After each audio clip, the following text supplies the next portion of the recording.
kick things off, I would just want to know, I guess there's not a lot of people here, but you are here for obviously a reason. So I should put on my camera.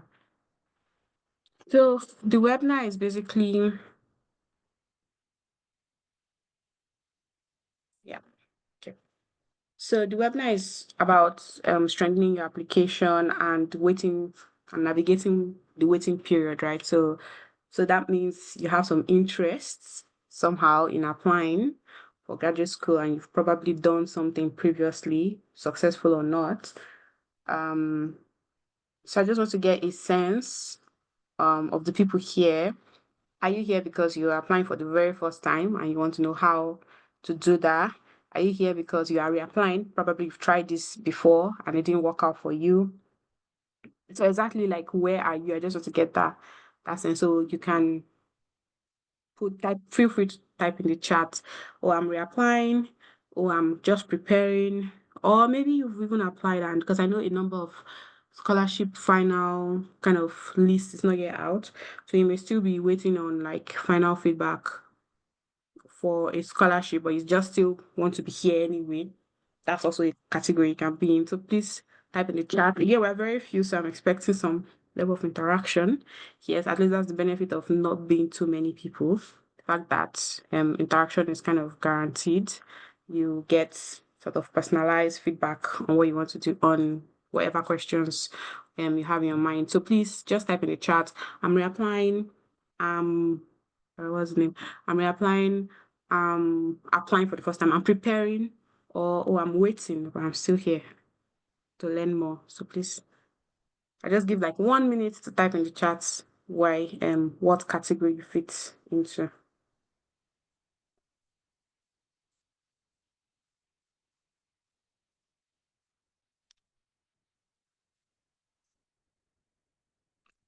Saisha said she's applying, so that's really good. I think you are here at the right time. Obviously, I don't think there's a wrong time to be here, to be honest. But you're here at the right time because it's the very start of your journey. Ife also says they are preparing to apply. Again, very right, good time to be here when you're preparing to apply for a scholarship. At least you get all the information from our speaker who is quite seasoned at doing this. Is there another person who wants to share what kind of category they are? I mean, you can still keep dropping this in the chat, but for the sake of time, I think we're going to move on. And so yeah. So I think for now, I'm going to hand over to our speaker who is already here. And I want to give him the benefit of like a lot of time so that he can cover a lot of ground and also will have enough time to answer your questions at the end of it all. So I'm going to hand over to David, Michael. David Michael is somebody I met. I met here. I met actually not in Nigeria. We met in the UK, we met in London, where we're both Commonwealth scholars, and it's somebody who is an erudite scholar for lack of better word, is really skilled. Is a molecular biologist and is studying for a geneticist. Did I pronounce that well? A geneticist and a molecular biologist, and is currently a PhD candidate at the University of Oxford. So thank you so much, Mr. David, for taking your time to join us today and to share everything we need to know to get into the world's best university, as a case may be. So over to you. Thank you, OJ. Okay, that's all right. I'm really glad for the opportunity to be here. We would not be tired of talking about topics like this because we know how much it has impacted our lives, and so it's such an honor to be the speaker on on today's session. So I will just kickstart right away with sharing my slide. While I do so, I would also seize that opportunity to give a quick introduction of myself. I believe you can all see my slides. I take it that the response is yes. Okay, perfect. So Yes. when I start sharing, I might not get the chance to read the charts or see anyone. So please, if there's any important question, OJ, do feel free to pause and maybe interrupt me. Okay. So I we captioned the topic winning the waiting game. Now, whether you are waiting to apply for the first time or you are waiting to receive a response, it's all about winning that waiting game. And so today I'll be talking about strategies for stronger applications and smarter preparation. Yeah. So I will just give a brief overview of my scholarship journey, and probably maybe there might be one or two things to grab from there. Okay. So um I started my UK journey by October 2021 as a Commonwealth scholar at Imperial College London.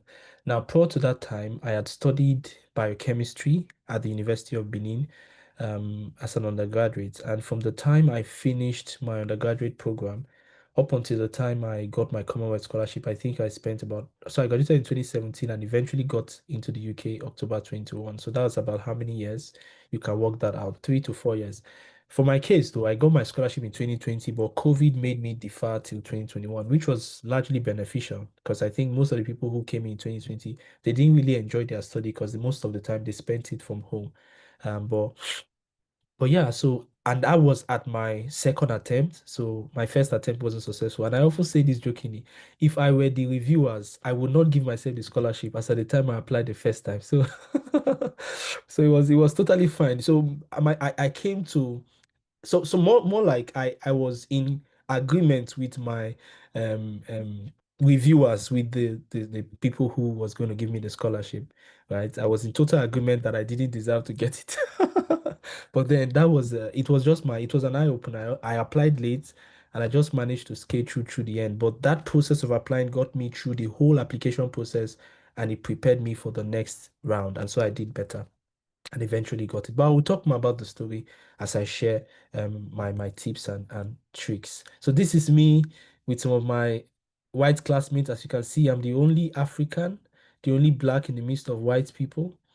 I think we were a cohort of how many were we then again in class? But it was a bit shocking though, especially coming here and then not like I didn't expect to see many Nigerians anyway, but it was more like a culture shock being amongst all of these brilliant people. And I didn't do myself any favor by going to Imperial.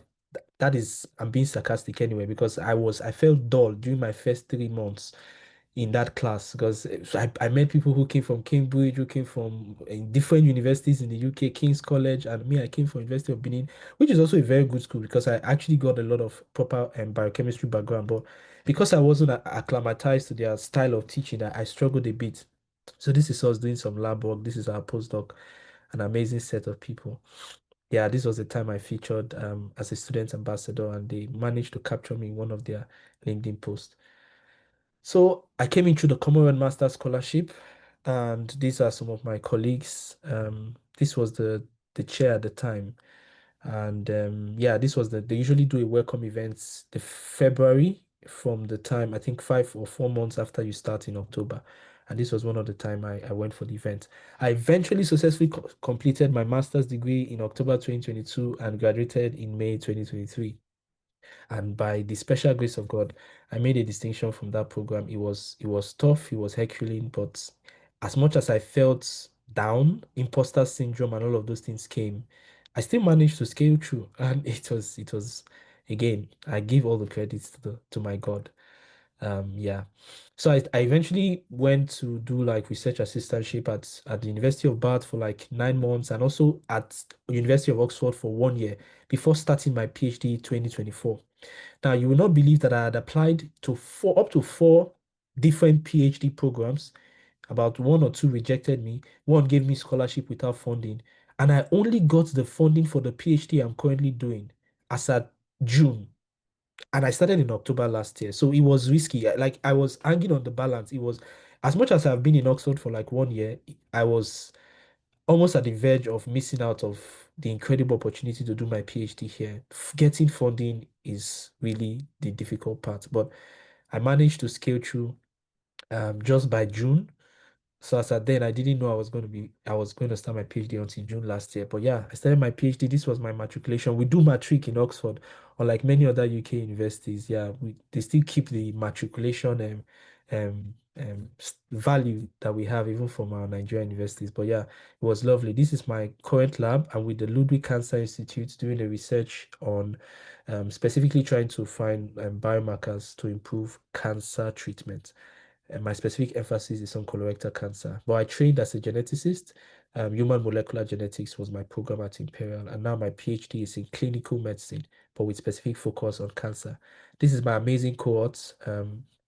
Again, I always stand out. As you can see, there are not too many black people around me, but that's beautiful and fine. So yeah. So that is, I hope that's a quick just a quick overview of my journey. I of course I cannot give you all the details so that I would focus more on the main purpose for which we are gathered here, but just to give you a quick overview.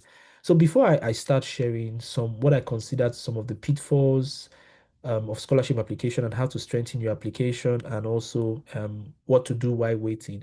I just want to give a general overview of the documents you would need for scholarship application, especially if you're applying for the first time and you're not conversant with the process. So what are some of the key documentation? First is your personal statement.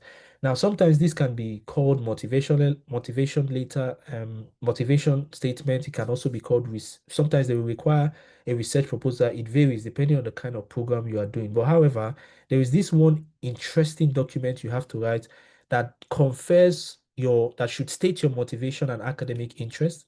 It should also detail your academic background, your relevant work or research experience, and why you want to do that program, why that school, why that supervisor, why that research area.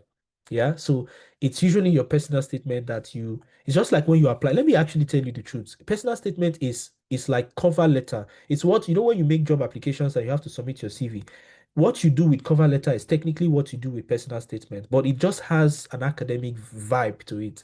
That is practically the difference. Okay, so I'm not doing a workshop today on how to write a personal statement. We could talk more about that maybe subsequently, but just to give you a general overview of the document you require. You need references. Sorry for some of us who did not get the chance to build good relationship with our lecturers and supervisors while we were studying. Now it's going to bite you. It's gonna bite you. I believe most of us are Nigerians, but I don't I wanted to speak pidgin, but I wanted to exercise some caution because of the possibility of someone else who is not Nigerian on the call. But I might not be able to resist this temptation for so long. So please bear with me. Um, so yeah, you need references. People who can attest, who can speak well about you before the academic institution or the scholarship body. Now, usually when you apply for scholarships, especially like Commonwealth or Chevening scholarship, they usually require up to three references. And in that reference, you have to one of them could be like an academic reference, someone like a supervisor. If you had significant work experience before applying, one of those references should probably be a professional reference from your employer. And the third should be like a mentor who can speak well about your character and recommend you highly. So take notes, right? All of these documents I'm listing here, you need them to secure admission. For most of these scholarship application, you would actually need to first secure an admission and then apply for the scholarship. Why some of them go hand in glove, right? It varies. It depends on how the scholarship is demanded. But these are basically documents you require for either the university application, scholarship application, or both. You also need a valid passport. In faith, while I was preparing to apply for scholarship, I made sure I got my passport ready. And the funny thing was, when I applied for my passport, I think it took me like 2 or 3 years later to finally get my scholarship. But that is faith at work, right? You're trying to apply for an international scholarship and you don't have a valid passport yet. I don't think you really want what you want. So get an international passport as a proof of citizen in an eligible country. You would always need your transcript and certificates. You should apply to get those as SAP if you have already graduated. If you are yet to graduate, you have to wait to finish. Although undergraduate, by the way, the focus of my talk is majorly on graduate and postgraduate scholarship, right? Like for masters and PhD level. Undergraduate scholarship are also they are still very much available, but not as common as postgraduate scholarships, right? So yeah, but for undergraduate scholarships, you would obviously need some form of, you might need to write GMAT or some exams, SATs. There are a number of exams you might need to write and some other documentation. The WAEC result probably, they might look at it a bit. Those are things you need to get. But if you apply for postgraduate scholarship, at least you need to have your undergraduate transcript. For PhD scholarship, your undergraduate and master scholarship, and your transcript rather, and also your certificate. By the way, for those of us who don't know, masters is not essential. Okay, it's essential, but not a mandatory requirement to do a PhD, right? So many people do their PhD even without having a master's degree program. But it's always good if you have a master's. Probably, maybe that could be an additional advantage. It all depends. So get your full academic transcript and certificates of all higher education completed. Okay, perfect. Okay, so other documents for university admissions as well could include proof of English proficiency. Some people write TOEFL or IELTS because these are standardized tests that once you get significant score could help show that you can speak English, especially if you're applying to English speaking schools like the UK, um, like the ones in the UK and US. Sometimes many universities are now learning to, by the way, sorry, many universities are now learning to, they now accept what you call a attestation letter, which is like a letter from your university showing that you did your program and you studied it in English, okay? So you can also use an attestation letter. So having shared all of that, I will now start by talking about the pitfalls you should avoid when making an application. If you have made that pitfall, probably you can look out for, hopefully you get the scholarship, but if you don't, probably you could avoid it in your next application, and how you could strengthen your next application. And then lastly, what to do while waiting. Yeah, what to do while waiting. Okay. Um, so starting with the pitfalls to avoid, I'll just talk about some lessons from rejection, mine and others, just common pitfalls in unsuccessful application. So first, largely one of the major reasons why, by the way, are we all on track? I believe we're on track. Because I'm sharing my entire screen, anything that makes me leave here, you might. So, but I hope you can all hear me. OJ, do you want to unmute? Yes. Okay, Yes, perfect. we're good to go. Well done. Yes. Okay, great. Mm. Yeah, thank you. So, lack of clarity and focus is one of the major pitfalls that many people have during their application. At the end of your application, what message have you said? You know, a lot of people put in too many words into the application, and at the end, they have not communicated. They have not said a thing. You know, so many applicants submit general or focused personal statements that don't clearly articulate goals nor show alignment with the program. Be precise, concise, and coherent, showing clarity of vision and strategic fit for the program. You know, I'm going to talk about ways to strengthen your application, so I don't want to jump the gun. But part of the reason why this is a major pitfall is that there are too many people who start PhD application without even first understanding the mission statements or the objectives of the scholarship body that they are applying to. How then do you know how best to tailor your application to show that you are a perfect fit for the scholarship? That for me is one of the first step with applying for scholarship. You have to understand your employer in quotes if you're trying to apply for a job. You have to understand the scholarship body and what kind of candidate they are looking for and whether or not you are a fit. In fact, sometimes when you go through some scholarship eligibility criteria, their mission, you just understand that, oh, this scholarship is not for me, and probably you move on and you go to something else, right? Imagine applying for a scholarship that only Kenyans get because you didn't read. You went, sorry, probably you're Nigerian, and specifically the scholarship is only for Kenyans. But because you didn't read, um you were exuberant and then you applied. Scholarship can be real work, right? And you have to be ready to put in the work and do your necessary assignments. Another major pitfall is weak research fit, especially for graduate level scholarships, right? Failing to demonstrate how your research interests align with the supervisor or institution is a deal breaker. At the end, and you know, sometimes I often say this, and maybe I'll just say it even before I get there. I often say to people, when you apply for scholarship, and this is more like my common cliche. If you have attended any of my scholarship talks before, you might have heard this. Might have heard me say this. I usually say this to people, right? Do not apply as an applicant. Apply as a scholar. There are two different things. It's a mindset issue, right? And I don't know how you could make meaning of these words. Again, I will explain it there. There's a specific session where I'll talk about this, but sometimes don't think about yourself when you apply for scholarship. Also have in view what kind of person are my reviewers or this institution I'm applying to, or this scholarship body that I'm applying to, or this, what kind of applicants are they looking for?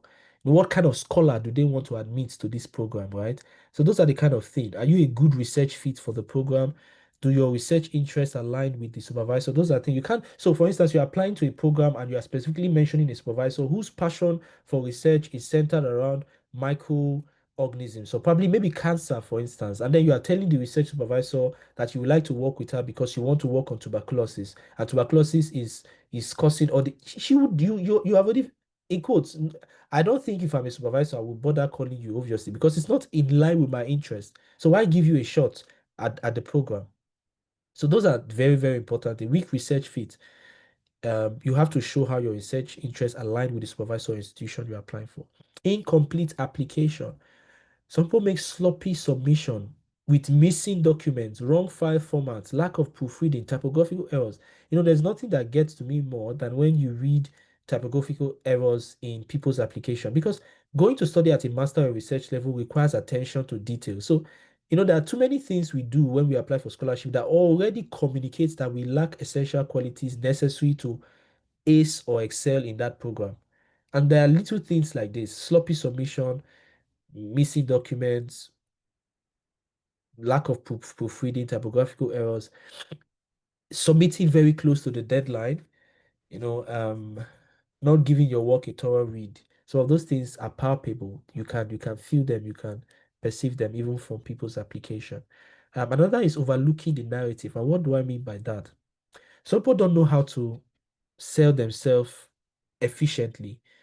Academic achievements are often presented without a compelling personal story. For instance, what motivates you? Why this part? There's a session where I'm going to talk more about the art of storytelling, right?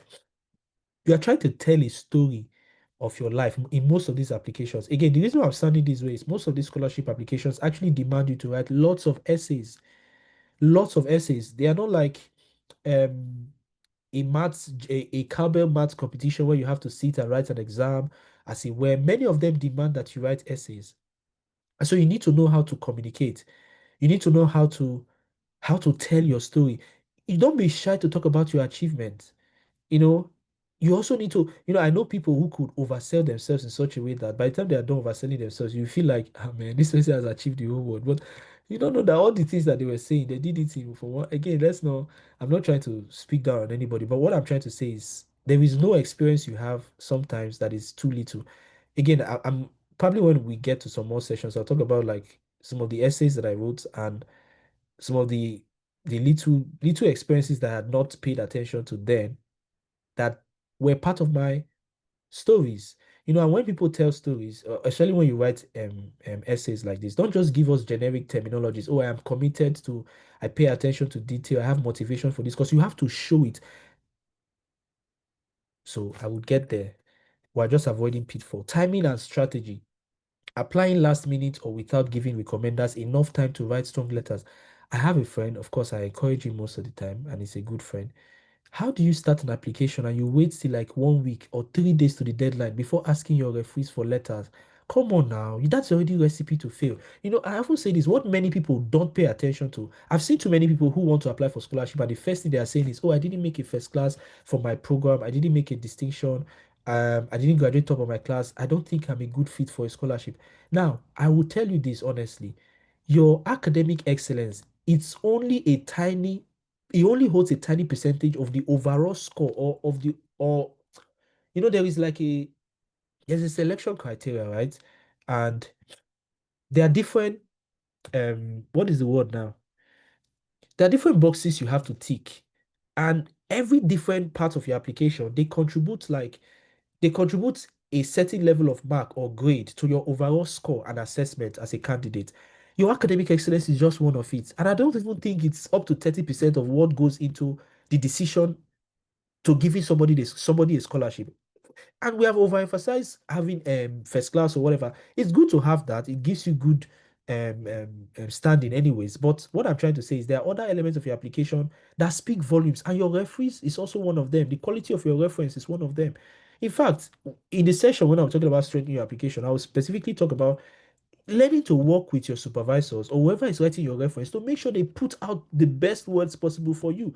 And sometimes, while it's okay to get professors or people with high names who are reputable, if you can't get the best reference from them, maybe it's best you just go down to your lecturers. I'm just saying it is more important, the content of your reference is more important than who is writing it. In quotes, you might take that in context, right? The content of your reference is technically more important sometimes than who is writing it. So you have to balance it, right? So it's not a last minute thing. I'm saying this to say that your reference, as much as your work experience, your CV, and even your essays beyond your certificate, they all contribute towards the score. I was working. There's a supervisor next to me in my lab, and of course, he opened a position for a PhD application. There was a particular student who worked with him as an intern and now applied to his lab.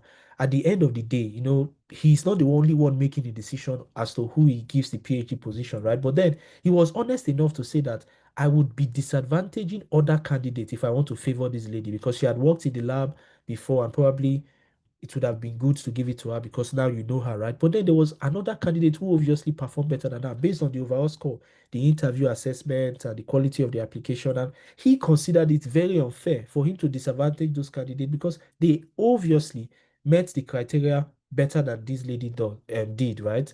So at the end, it's down to your score, but there are many things that play a role in it. It's okay to know the supervisor, but that is not the only thing that that influences your scholarship application. So these are just some of the common pitfalls. There are way many. And sometimes it's not that you did any major thing wrong, to be honest. It's just the pool. I often say this. I've seen people who, when I came into Commonwealth Scholarship, and maybe OJ will bear witness with me, there's some scholars you see, and you'll be like, there is nothing scholarly about this person. How did he make it through the application process? They were just fortunate to be applying for that course that nobody else in Nigeria applied for. And so they were the only person that applied for the course. And so they naturally just fit. I'm just saying that there is also a role for providence, luck in some of this process. And sometimes it also depends on who is in that application pool with you. It's not always that you are not a good candidate. Sometimes it's just that you're applying with highly competitive people that year. And if you were to apply with that same document the next year, you might just get in. I'm saying this again, sometimes it happens that way, right? You never know who you are competing against. And so you don't want to disqualify yourself even before you get a chance to apply. So I'm saying this to say that it's not always that there is something obviously wrong with your application. Sometimes you have ticked all the boxes, but it just so happened that there is someone in the application pool who just in that particular year um um um did better than you. So what was the hardest part of your last application? Um, I don't know if anybody wants to share. Probably I would switch back. Where is my meeting? You see, that's why I don't want to share screen. I'm trying to find my Zoom link. Okay, I'm back. Does anybody wants to share? Am I still sharing my screen? Yes, I am. Yeah, but we can't see anything actually. I'm seeing I don't know if it's the same for everybody. It's black. Okay, I've stopped sharing now. Okay. Can you all hear me? Yes, we can. Does anyone want to share what do you think the hardest part of your last application was? Anybody wants to pop in a chat? Yeah, yeah, I want to. Good evening. Yeah, good evening. Yeah, evening, Mr. Michael. All right, so thank you for this wonderful session. All right, so I applied for the Commonwealth Scholarship last year, Mhm. December last year, and so the hardest part for me basically was the essays. I Yeah. wrote not less than 8 essays. I wrote about 8 essays. Eight. Yeah, but then so I put in all my best into that application. I did it to the best of my abilities and knowledge.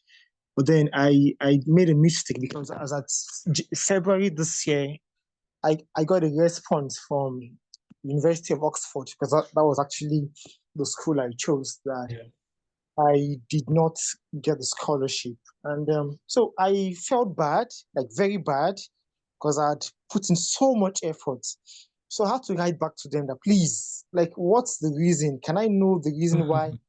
I didn't scale through? And they replied me. So the only mistake I made was that after submitting my Commonwealth Scholarship application, I did not directly apply to Oxford. Oh, wow. I didn't see it. I didn't see it in the, what is it called? In on the Commonwealth side. I didn't see anything of such then. I never knew. Yeah. That was just it for me. Let me stop there. That's an interesting one. Yeah, I think I can relate with your story. Yeah, again, it's one of the things I would also share soon, right? Usually, like when you start this kind of scholarship applications, you want to sometimes read as much as possible on the website, even at like find previous scholars or what people have to say. But yeah, I get that. That's a very, very sad one that you didn't directly apply to the Commonwealth. I know it's somewhere on their website. They actually did say it when you go through the because I got Commonwealth scholarship. When you go through the laundry list of details that they say, I know they kind of mention it, but yeah, it can as well be an easy miss, especially going through the rigors. I say I've applied for scholarship, but Commonwealth Masters scholarship was one of the most demanding.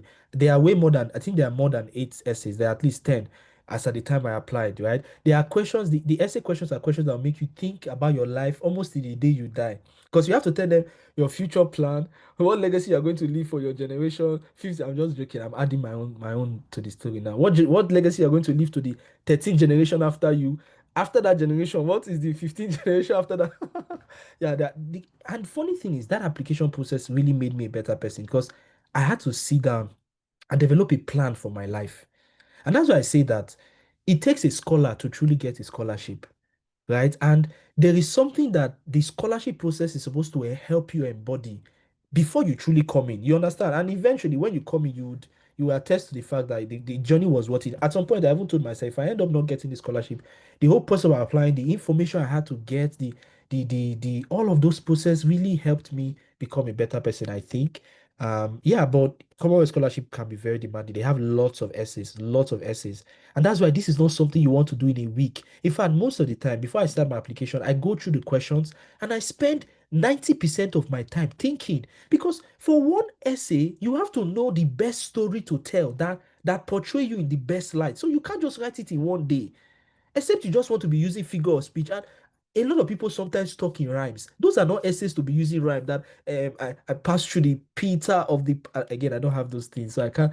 It's not a rhyme. This one you have to be literal. What do you want to do with this course when you come back to Nigeria, for example? You understand? So you have to be down to earth. Again, these are yeah, I can reckon with you that it's a process that is excruciating. It demands a lot of mental work, and I know many people who are not ready for the process even in the first place. But yeah, we will proceed. I believe you can still see my slide. So, in talking about strengthening your next application, one of the most important thing I want to share is you should create a vision around the mission of the scholarship you're applying for or you're applying to. It's very, very important. Create a mission around the vision. Be intentionally visionary. I'm not saying be visionary. Like you have to be intentionally visionary with some of these applications, and then you have to know the scholarship's mission.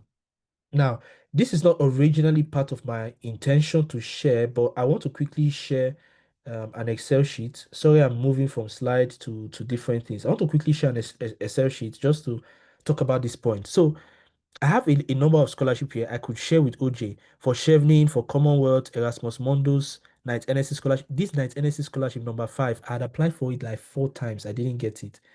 It was my dream. I didn't intend to do my PhD in Oxford. I really wanted this Knight NSC scholarship because there is a leadership component embedded in it, and the funding is good. The money is good. The stipend you get. In fact, normally getting a PhD in Stanford comes with funding, but then with the Knight NSC, it's like funding on top of funding. You understand? With lots of and I really love the leadership program, and I applied for this thing like 4 times. I didn't get it. I moved on my life, and I'm still in a very good school, anyways. So, for instance, there's a key selection criteria that these guys are looking for: independence of thought, leadership, civic mindset, and academic excellence. These are some of their core selection criteria. And so, a lot of the essays they will ask will center around how you meet these criteria and what are the target candidates they are looking for. People from all nationalities, but you must have earned your bachelor's degree in the last 7 years.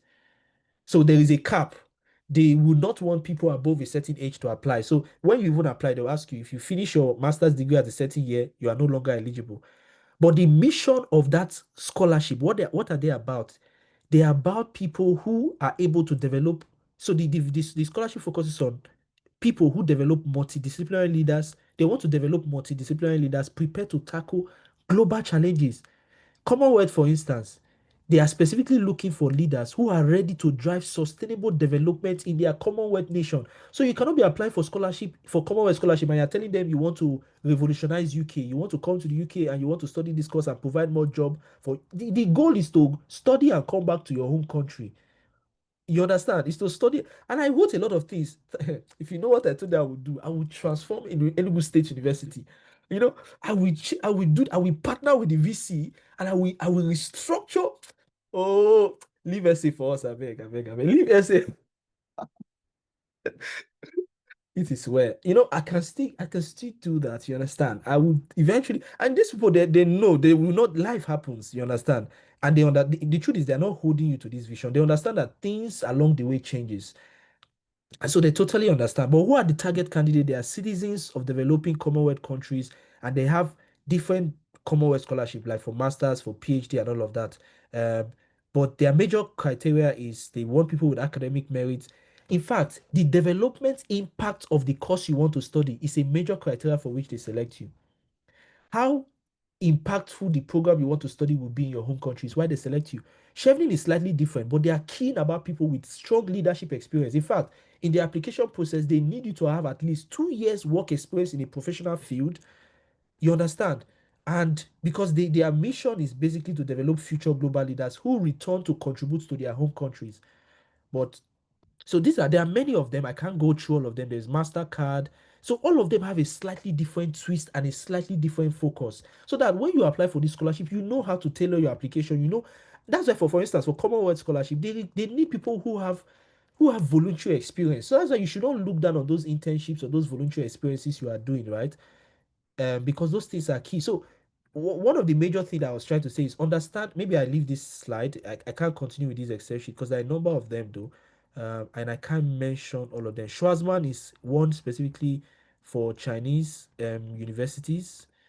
They look out for people with leadership potential, academic excellence, all nationalities, age 18 to 28, prepare future global leaders to strengthen China world relations. So all of these things are focus that we should all pay attention when we apply for scholarship. So now let me go back to sharing my original slide. I just wanted to use that as a talking point. Okay, so like I said, when you apply for this scholarship, you have to be intentionally visionary and allow and create a vision around the mission of the scholarship. And it takes a lot of work. So what did I do differently? And how did I make the leap from good to fully funded? Yeah, so this is what I want to talk about now. I already highlighted the importance of having a clear vision and tailoring it to the mission of the university, but I want to be more down to earth with more specific examples here. Sorry. So the first one, as I said, to strengthen your application, you have to research. Just to re-emphasize what I said, you have to know the scholarship's mission, eligibility criteria, and tailor everything, essays, CV, references to reflect their mission. Get your referees to comment about it. You understand? Be part of the process. Every story you tell, you should sometimes at the end of the essay think about how well has this story, what message has this essay or this story communicated about you in line with the criteria that these guys require, right? It has to be obvious at the end of your application that you have done some real work and research.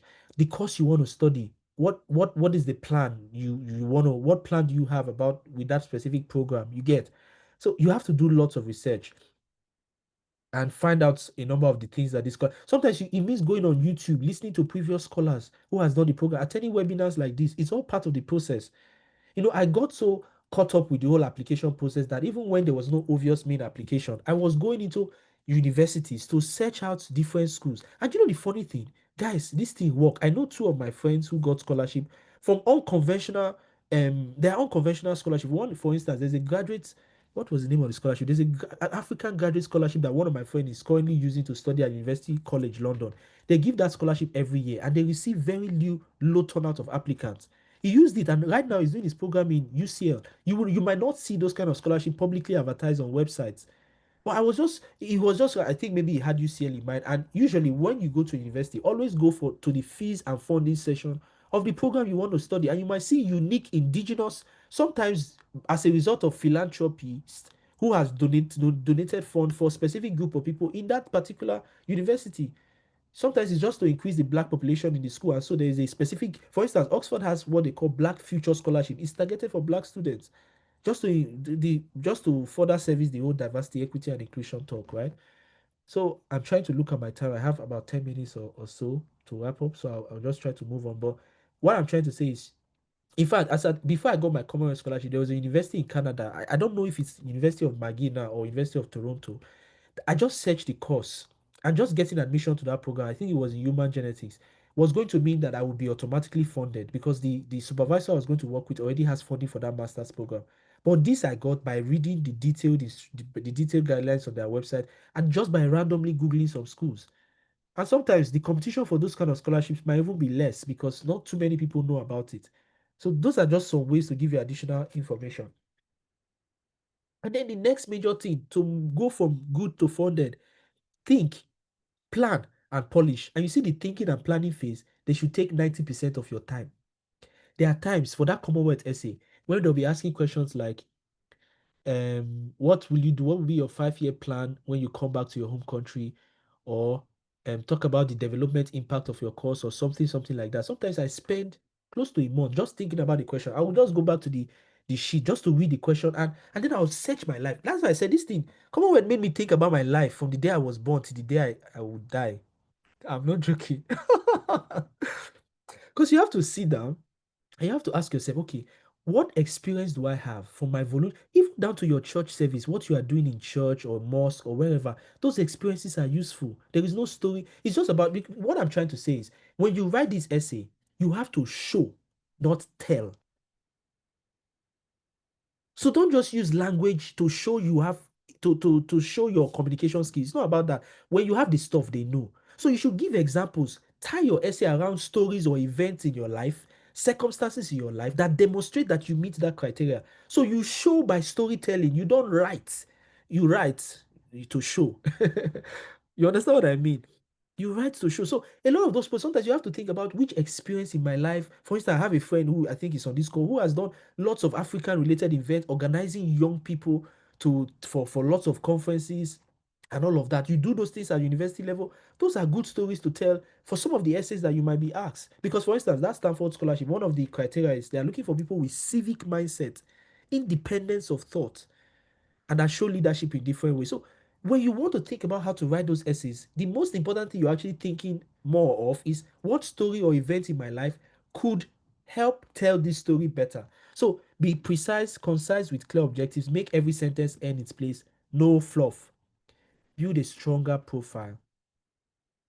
Before, when I got rejected for my first Commonwealth scholarship, I knew work experience was important. And again, I said this because too many people underplay the importance of significant work experience. They think everything is about being a first class student. I remember that, I didn't have relevant work experience. Most of the questions that Commonwealth were asking me, I need to actively be in a sector to be able to, I don't know how to explain it. So, because, again, just to cut the long story short, part of what I did was when I was doing my NYC, I was supposed to be posted to university because I made a first class in quotes, but the university they wanted to post me to was far from my zone at the time because I was already serving in NYC. So I just told her to post me to secondary school because they posted me to ESUT, Enugu State University, and a Madonna Private University in Enugu because I did my service in Enugu in Nigeria. But the universities didn't accept me.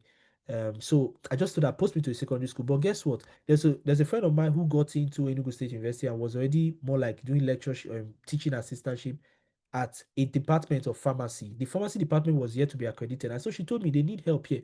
I went to volunteer. Guys, I did almost 1 year of work. To be honest with you, there was a ladies course I completely took care of, a biochemistry practical course for the pharmaceutical student year 2. I almost handled that course entirely. I did not get a single pay. I was transporting them by myself on top my own PPA. But what I was doing was I was building my portfolio for the next round of application. And to be honest with you guys, most of the stories I told in my Commonwealth application was because of what I was doing in Enugu State University, that I was going to come back to this school after my program. In fact, I want to come back to this university and work with the VC, to transform the guys. Let's leave that thing. But that's what happened. But at the end of it all, I got a recommendation from the head of the department. So it's not everything that is about money. If you can afford to do free work to gather relevant experience, please do. Everything should not be about money. I might not have gotten paid, but the guy allowed me write my reference the way I want it and then send to him. He will just submit it. There are supervisors like that, but he helped. I got a reference also. But at the end, all the story I was telling about Enugu State University was validated because there was somebody writing the reference. Imagine if you claim on this thing and nobody could say anything about your. Sometimes that's a strong disconnect. At the end, your application story is not coherent. I don't know if you get. That's what I'm trying to talk about. It's about coherence with your application. Your essays, your CVs, your academic excellence should be telling the same story about you, that you are a person given to development impact in your nation. For instance, as a Commonwealth scholar, to be. You understand? So again, I can't overemphasize this point. If you have to improve test scores, publication is important. I remember when I was going for Commonwealth, when I got the nomination to be interviewed, because for Commonwealth scholarship, you need a nomination agency. There are two major questions they asked me because they have seen too many people with first class. They're asking me, and luckily for me, I had both of them. It's just God that favored me in that scholarship. They asked me, do you have an academic award, like a scholarship when you were an undergraduate? Luckily for me, I got MTS scholarship in University of Benin. And secondly, they asked me if I had a publication. My brother, when I was in ASUT, oh sorry, my sister as well. Okay, my people, okay. When I was in ASUT, Enugu State University, I met because I was sitting in the lecturer's office with most lecturers. So there was a guy talking about publication, the importance of, I was like, okay, he hooked me up to a site where I can publish my work for free and all of that. I literally just published my thesis. Guys, I need to go through this slide. OJ, we're running out of time, right? I'm enjoying this Go this ahead. I'm meeting more than enjoying you. it as well. I think we'll just skip to questions and round up. Don't worry. Okay. Okay, I'll try to wrap up as soon as I can. So the guy gave me these hints and I immediately published my work. Guys, I published this thing and it got accepted like August, September, and the interview was like November. So I literally just came with the manuscript front page to show them proof. And they asked one or two current affair related questions, and that was it, guys. I got selected by Federal Scholarship Board, a nomination agency in Nigeria, without knowing anybody that knows somebody that know another person that know. You understand the point I'm trying to make? Sometimes it takes, and you know the funny thing. Let me also tell you this: when I wanted to do my Commonwealth Scholarship program, I chose genomic medicine in Manchester University instead of the program I eventually did in Imperial. For some reason, I liked the name of the course and I was not paying too much attention to university ranking. So when I was going for that interview, I had chosen genomic medicine as the program I want to do. And guess what? They grouped me in the room that medical doctors because it's medicine. So medical doctors had a room for their interview, and that room was way more organized than the room for life sciences. If I had chosen human molecular genetics, I would have gone to that place. It was disorganized. People had complaints, issues. Even a lady that was the valedictorian in University of Ibadan, she went to that room. She came back complaining she didn't get selected through Commonwealth Masters. She got the shed. There are different routes. I can't explain the details because of time. But my brother and my sister and my people. So that was how the fate, destiny. You know that song? Mama, look from where you calling. Okay, let me be organized. I need to be organized. This is a proper webinar. So as I was saying, I was fortunate to be in that room, and that's how they called me. I answered the question, and guess what? I'm in the UK. And the funny thing of that year, all the scholarship that I applied for, it was Commonwealth that stressed me the most. Trust me, guys, I didn't put all my eggs in one basket. I applied for Commonwealth, I applied for Chevening. There's even one hungry scholarship for Christian students. Some of those scholarships, to be honest, because I really wanted to study abroad, I would have gone if I got it, to be honest. But that's the goal. Sometimes you have the main one you want, but also had other spices to the food. So yeah, but that was the most competitive and the most difficult one I got. All the other ones rejected me and Commonwealth came for me. It was favor. So sometimes you never really know. And then lastly, show by storytelling. If you can't see, sorry, I skipped the part where I said be strategic with recommenders because I've kind of touched it earlier, right? But then the last point is show by storytelling. And I say this, if you can't see and feel what you say, then you haven't spoken. You don't have to become someone new. You just need to present your story in a sharper, more aligned way. I skipped number 4. I was skipping and I didn't mention it.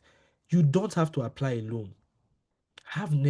There are people I've met who randomly chatted me on LinkedIn. Oh, they are doing this, they are doing. In fact, even one of the scholars who came for Chevening scholarship, he chatted me on LinkedIn. And by the time he came to London, I went to meet him up at the airport.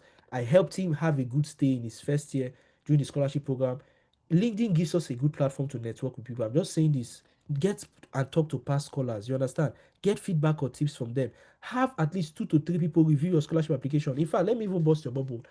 The scholarship, the Commonwealth scholarship I got because I was applying together with this other lady I told you. Her name is Grace Aggie. She's a wonderful lady, the valedictorian from the University of Ibadan, as it were. You know the funny thing? I would have missed the date for the nomination interview if this lady did not tell me, because her mom works in an academic institution in Nigeria. She was the one that told me that her mom just told her that they have published the date for the interview. I did not see any email.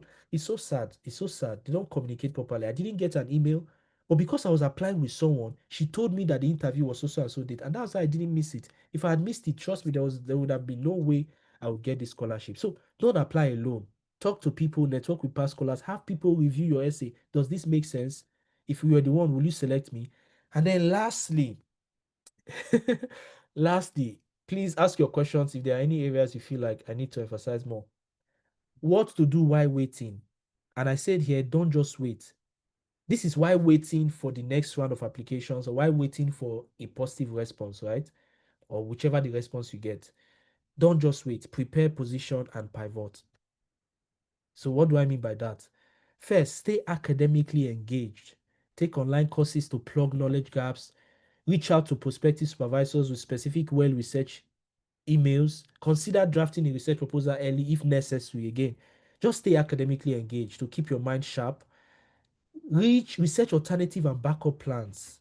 Look into lesser known funding sources or programs within schools. Join scholarship forums, LinkedIn groups, or webinars. Trust me, there are scholarships ongoing year in, year out.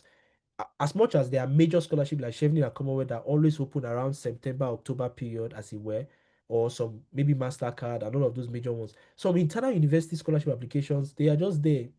Even sometimes in general, you might be able to access them. But some of these things you can't see if you don't search alternative sources. Build a stronger profile. I've kind of said this with my example, right? Gain relevant work experience. No one cares whether it is paid or voluntary. It just has to be relevant. Consider publication where possible while you are waiting. And then for this part, you have to maintain a strong positive outlook. Eliminate limiting belief. You know, some people say that, oh, after I apply for scholarship, I just expect rejection so that if I eventually get rejection, I'll not be disappointed. You have shot yourself on the foot. I don't know how to apply for things and not expect the best from it. So I always keep a strong positive outlook. That is in fact, at some point when I get rejected, I started feeling sorry for some of those universities. It's disappointing, but I started feeling sorry. I was like, oh my God, I wish you had known who you missed. If you had just given me this chance, you would have known the value I was bringing to your university. Oh my, I feel sorry for you right now. It's paining me inside. But I was feeling sorry for the institution. It's just to keep myself positively motivated. You understand? And then this is also something I need to say. You didn't fail because you got rejected. You just haven't succeeded yet. They are two different things. I've seen people who were like, oh, after this first round of application, I got rejected. I'm not applying again. I know Commonwealth scholars who applied and got it at their fourth attempt, their fifth attempt. Except you have the money to fund yourself. Being a scholar pays. Like the experience, my tuition fee was over £35,000. I did it just my master's for 1 year. Who would have paid it? My PhD program in Imperial in Oxford now, a year is like £35,000, and I'm paying it's for 4 years. Where will I see 35 times 4? Do the math. That's just tuition fee, excluding living expenses. And this scholarship, they pay your tuition fee and give you living expenses if you get a fully funded scholarship. And besides the network of scholars, it also opens you up to. So I think it's worth it. Even if you have the money, you understand? I think it's worth it. I can't explain more because of time. But lastly, I will say this: results don't just happen to us, they happen with us. It is about rediscovering and reinventing yourself each time. Okay? So I don't keep you so long. I tried. I would end with this slide just to show the talking points I have mentioned earlier. So for the next step on navigating your applications and the waiting period, avoid these pitfalls: lack of clarity and focus, weak research fit, overlooking the narrative, incomplete applications, and strengthen yourself or your applications by knowing the scholarship's mission, tailoring your vision around the mission, build a stronger profile, get that relevant experience, even if it means volunteering if you can, just to make sure you have that experience. Polish your statement, read it, plan, think before you write. Tell a story around your statement. Be strategic with recommenders. What to do while waiting. Stay academically engaged. Build and use your network. Research alternative options and then build a resilience toolkit. Have a strong, positive outlook. And don't forget, when you get rejection emails, you didn't fail. It means you have just not succeeded yet. It's another time and opportunity to go again. Thank you. And that's it. But yeah, please ask your questions. I will leave this slide up, OJ. Please let me know if anyone has any questions. Does Yes, anyone have any questions? thank you so much, David. That this slide, first of all, looks like a slide that is color at. Oh, Your mic went mute when you said oh, that sorry, because you're sorry, trying sorry, to whine sorry. me. That's Sorry. why your mic muted. No, the slide looks like a slide that this color Oxford will prepare. Like it's Ah, so yeah. it's so engaging. And it was just 10 slides and you were talking for almost an hour. So yeah. All right, thank you so Well much. done, David. So yeah, please do ask your questions. As you can see, I think David enjoys talking about this. I don't even have to say anything. He enjoys about this. OJ, I think you are So breaking up. this is a very great opportunity. If you have a question, okay. How about now? It's still bad. Is it still bad? I'm back. Okay, I think it's better now. My, but Or is yes, it me? if you have a question, you can raise your hand. Is it still breaking? No. Okay, let me Maybe it's start better. speaking.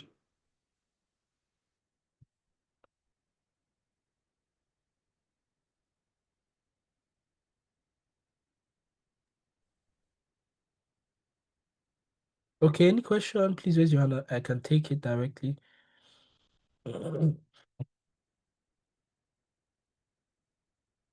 Raise your hand to ask. Yeah.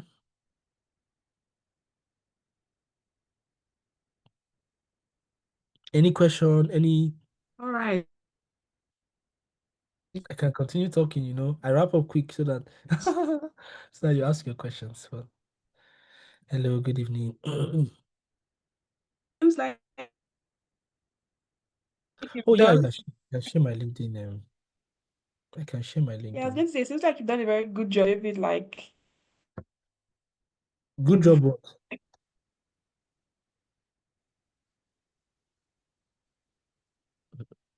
Alex, are you still here? All right. Good evening. Oh, good evening. All right. So I have two questions. Okay. Okay, first of all, thank you so much for today's teaching concerning navigating towards application success. Yeah. So my question is, I'll be a bit biased in the way I want to go into. So over, let me say just few time, or let me just put it this way. For scholarship, full sponsorship for scholarship, right? I haven't really seen more of the humanities, that's those that studied humanities, Yeah. getting full sponsorship. Why is it so? And if there are, like, can you like help in stating some scholarship that are really being awarded to people that are or that study some courses under the humanities? That's number one. Mm-hmm. Then number two is concerning writing SOP. Now, for instance, I tried an application out for Swedish. That was for last year.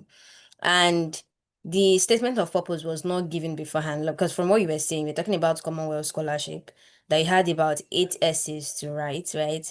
Meaning you had like probably the questions or what you were to write on, you already have an idea on what you want to write on before the application deadline.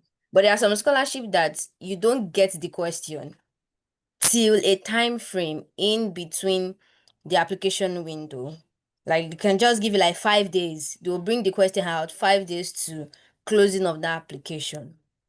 In that aspect, how do you think or how can you what advice can you give someone of such that is trying to apply for that kind of scholarship. So how can that person help in writing a very good SOP? Then, Okay.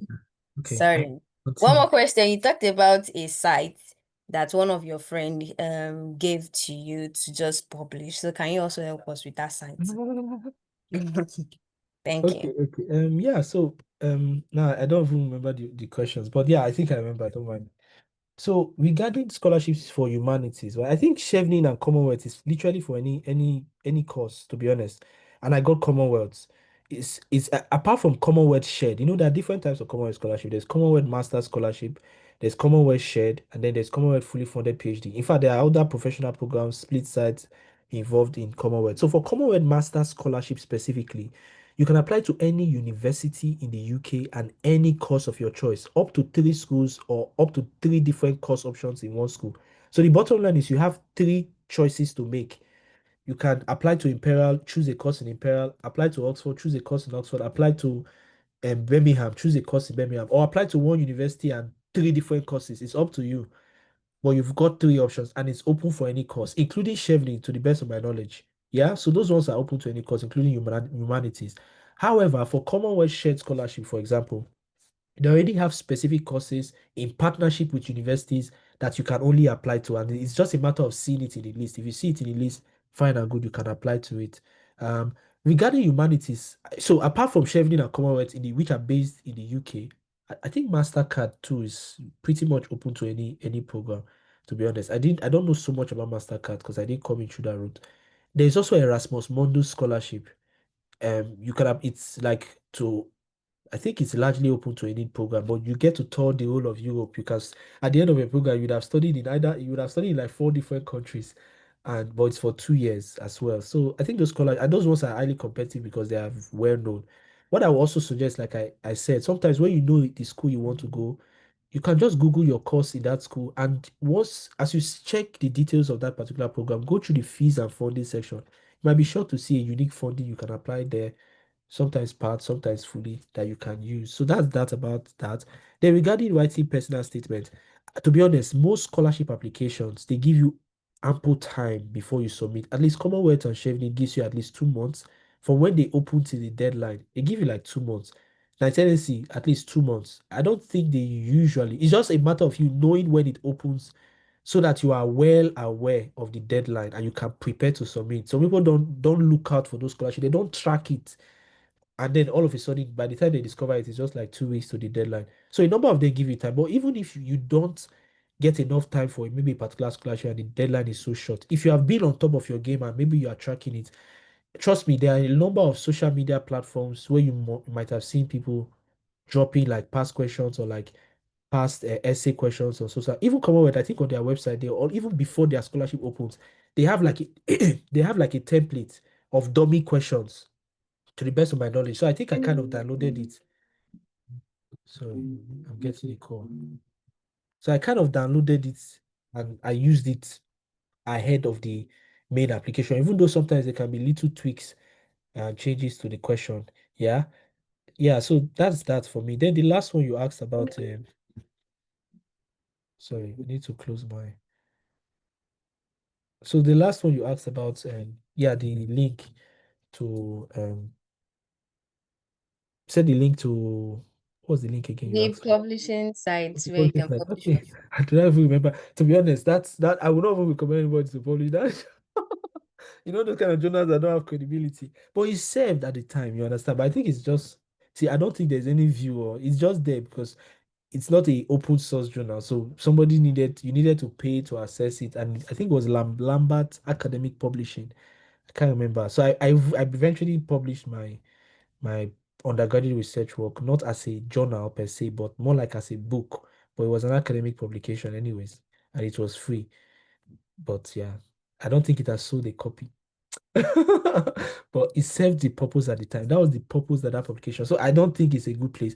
Elsewhere, they can allow updates, an open source journal. You can publish properly. If I know better now, I don't think I'll publish in that site. So trust me, you don't want me to give you the name. But yeah, let's see what the Thank answer you. that question. You're welcome. So that's the whole purpose of this webinar really is to get you started before the scholarship starts, actually, if you haven't already started, or to start preparing. Because, like I said, my first year of Commonwealth Scholarship that I just applied for hurriedly gave me insight into all the questions. And I usually save my application documents and I keep a folder of all of these documents. So it gave me time to go back and prepare for the next year's cycle. And because I knew they were asking lots of experiences, that's why I strategically positioned myself for Enugu State University volunteering teaching assistantship job. For like 1 year, I taught some courses and all of that. It really helped. So that's what we are saying. Like, if you want to apply for a scholarship that opens in September, don't wait for it to start now. Start reading about it. Start paying attention to the news around the scholarship, and so that when it opens, you are in a better position to go for it. Yeah. Does anyone have any other question? Thank you so much, David. I really hope my network is. Am I still breaking? I think now it's okay. All right, because kicked me out of the room multiple times. I don't know what happened. But yeah, thank you so much. Does anybody have any other questions? I don't know. I dropped a link in the chat. I don't know if it actually delivered. Did it? No, I didn't see So it. it's a feedback form. So that's for everybody here. I don't know when you register, depend on if you registered. Promised you a a kind of gift, I guess, for I just sent it again. Not to you, David, to like everybody. I'm actually talking to everybody. So please share your feedback on the webinar and stuff like that. And I just want to say that we'll be having a more, I guess, hands-on thing later on in the year, that scholar chit chat. So I think on the form you see a link to get connect to our WhatsApp channel. So to stay connected there, you get updates, and plan for later in the year is to have like a series where there's actually help. So we've talked a lot of theory. I mean, not a lot of theory actually. Am I breaking now? No, no, no. Okay. So we've talked a lot about things you can do, but there you're going to get help from past scholars. We're going to try to arrange a session where you get like your essays reviewed, your CV reviewed, or you get like more structured. So people like David, for instance, not yet confirmed, but could come on and show you all these essays that he has talked about that he's really good at writing. And then you can see what they look like and structure your essays that way. And you can also get feedback as well from people like himself and other scholars as well. So that's something we have in store. And I think it's going to be, of course, very limited because it's quite an intensive process. If you fill this feedback form, share your opinion with us. We have your details and would ensure that if you apply for that when the time comes, you have like a secured spot to make it there. Then David has also very kindly shared the sheet that he shared during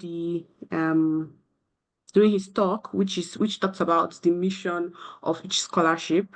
So please download that, especially if you are looking into a lot of scholarships. It also gives you like a template on how to kind of get information about scholarships. So you can fill it in with more scholarships that you find for yourself as well. But it's a very, very good resource.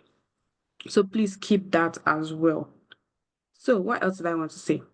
Yeah, we have a podcast, Scholar Chit Chat, where we've talked about a lot of scholarships. So when I can't remember the name of the first person that talked about applying to Oxford and applying for the Commonwealth scholarship, but writing all the essays and not applying to the university, I was like, oh my God, that's so much effort. I know how much those Commonwealth essays, like how much time they take, and then just missing out on not applying to Oxford. And I'm sure you probably have to write maybe just one essay to Oxford. It would have been way easier to apply to Oxford. So we have like conversations with previous scholars, and then they just actually talk you through the process. It may not be too detailed, but at least it gives you like an insider view into what a particular scholarship is like. And we've done it for a lot of scholarship, including undergraduate scholarship as well.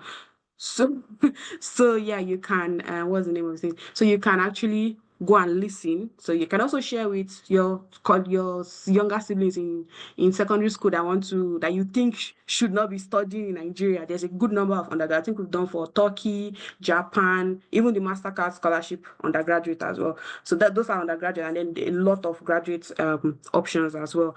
So that's I think I usually refer people there. So that's a good starting point. You just sample a lot of different scholarships and see which one you're a good fit for, and then you apply to it. So I think for scholarships All right. that's it. Yeah. We have a question on the chat box. Someone asks if the Commonwealth Scholarship or Chevron Scholarship is a government scholarship that allows one to bring their dependent. Unfortunately, now in the UK, you can't bring in a dependent if you are doing a master's program. It has to be at PhD level only. So it's not up to Commonwealth or Chevening really. They just do their best to give you the scholarship. But you can only bring in dependents if you are doing a PhD program. But yeah, but not for a master's anymore in the UK. US, I think you can maybe bring in dependents, just that your dependents are really not allowed to work. But yeah. Okay. I mean, to be fair, to be honest, I think I've also lost touch with a lot of common because I know that there's supposed to be an exemption for people on government scholarships. So I think you should also check the website. Like, because I know for every PhD student can bring their dependent. I think that people on government masters may be able to, but I've lost touch with what the current thing is. So if you check the Commonwealth site, I think they would also, I'm trying to Google it, but please, I'm not going to do that. David mentioned research. So that's one of those things you have to do. You have to research, and the most credible place is the website. So I'm sure this question would be the answer to this question will be on the website. I'm very, very sure about that because it's a very big deal. So please check. But I can't, yeah, I'm going to side David here because I cannot say for sure that that's not the case. Okay, so I want to chip in something, OJ, if you don't mind. Go ahead. Okay, so please, I will want every one of participants this evening to follow us on all our social media handles, like on LinkedIn, on Instagram, on Twitter, and on Facebook, and also make yourself active, right? So we post a lot of things, even from each of our podcasts that's bi-weekly. We also do have snippets. We bring out some cogent points, and we do post that on our social media handles. So for like most of us that might not really want to listen to the long podcast like that, you can just get some cogent or salient points that you will need. So please ensure you follow us on all our social media handles, because also there you can get more information, and you can also reach out to us there directly. Thank you. Thanks, Goodness. Thank you so much, Goodness. So that's one of that thing David was talking about volunteering. So Goodness actually volunteers with Scholarship Chat as a comms person because she has her degree in, I want to say mass communication or English. English. Yes, so Okay. I know it's one of from them. I and Mr. David, we finished from the same school, Uniben. So greatest Okay. Uniben. Great, great. Yeah, so that yeah, so that's it. So that's another avenue actually. You can always reach out to people and say, "Oh, I like what you're doing." You don't even have to wait for opportunities. You can be like, "I like what you're doing. These are the skills I have. These are the skills I want to improve. How can I help you?" Truly open doors as well. Like because for instance, one of the things I do is she can chat to me about scholarship and I can review her essays. And I'm sure maybe David has those kind of opportunities as well. Like, oh, I admire you. Is there something you want me to help you with? I'm very good at this. And obviously it's you have a closer relationship with the person and then you're able to it's a mutually beneficial relationship rather than you just always asking. So that's one of the things I usually promote. But again, at the same time, even though we have said that David has mentioned how you like volunteer, make sure that you're very smart about it. Like, don't allow people to just use you.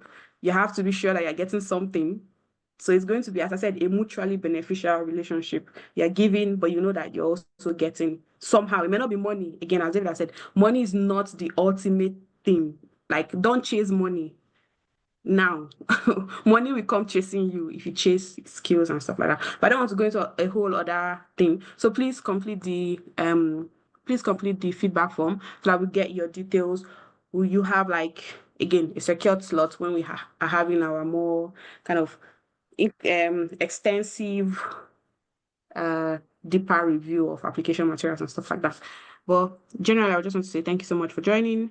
Massive thank you to David. This was so fun, even for me that I've heard these things before and I probably can also say them. But it was very fun listening to you talk about them. I don't think there's anything I'll have said. No, that's not it. You've delivered it powerfully as only an Oxford scholar can do. Well done, sir.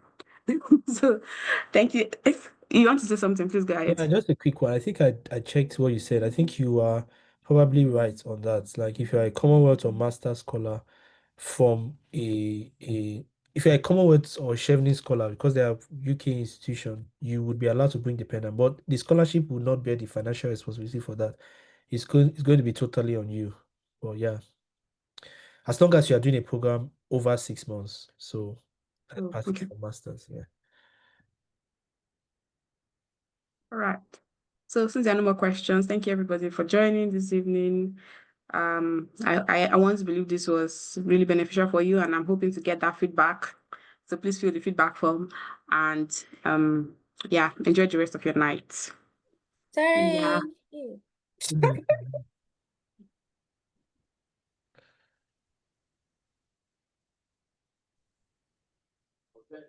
Oh, stop recording.